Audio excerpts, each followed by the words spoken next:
gentlelady from Michigan for 5 minutes. Thank you, Mr. Chairman. Well, AM radio may seem arcane to some. We've already seen in this hearing it currently serves as the backbone of our nation's emergency alert system, providing an important backstop in times of need, and has proven its continued reliability as other networks fail, which is why the announcement by some automakers to remove AM radio from cars has raised significant concerns for Americans. There are valid questions regarding the overall reach of various forms of emergency communications, the depth of information provided by those alerts, free access to alerts, and the resiliency of the infrastructure required to provide these alerts. It is crucial we ensure that all Americans can freely access life-saving information in times of need through interrelated, innovative, and overlapping forms of emergency communication systems. But at the same time, we can't ignore stymied technological innovation. Let me start with you, Mr. Schmidt. In your testimony, you mentioned that the Integrated Public Alert and Warning System Program Management Office emphasized in its strategic plan for fiscal year 22-26 difficulties of moving away from radio and broadcast as the primary channels for news and information.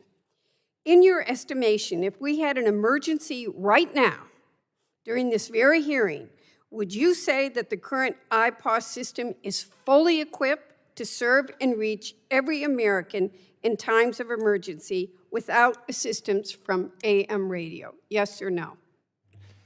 I can't opine on... Yes or no, please? Madam Chairman,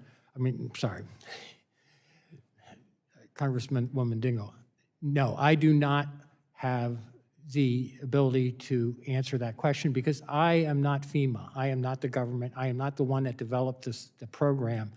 We are the ones that work with that program to try to support it the best we can. Well, I have talked to them.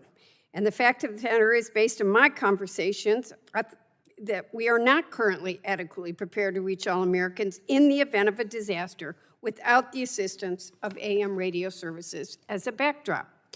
I'm grateful that all the members of the Alliance for Automotive Innovation have committed to providing multiple channels of free emergency alert access to consumers. But we need to get far more specific about how they receive these alerts. Mr. Schmidt, can you share with us through what medium consumers can expect to receive free emergency alerts in automobiles moving forward? Is it digital, analog, FM, AM, satellite, or another technology?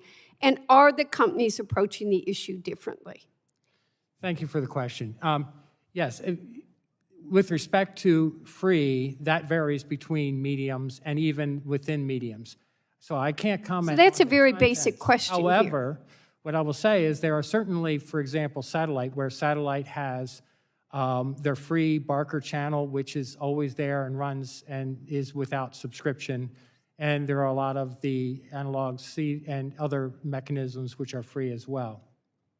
So, Mr. Chairman, I am going to suggest, for instance, by the way, Tesla does not offer AM now in its vehicles. I believe that this committee should ask every manufacturer whether they're going to, how long, what the commitment is, how much it's going to cost, is it going to be streamed, and when they say it's going to be free, what's the definition of free?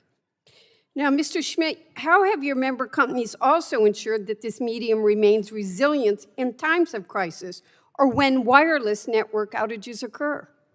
Well, again, like I said, IPAWS is a network of stuff, so depending on the specific event, certain mediums are maybe more appropriate than others, and that's why there's... But not everybody may have access because everybody's not telling us exactly how they're going to make sure they have access to those free.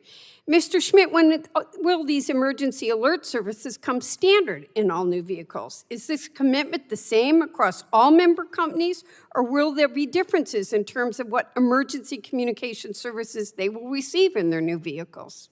Well, I can't comment on individual manufacturers on what exactly is in their program, but there is a commitment that there will be at least some free emergency alert received through those vehicles.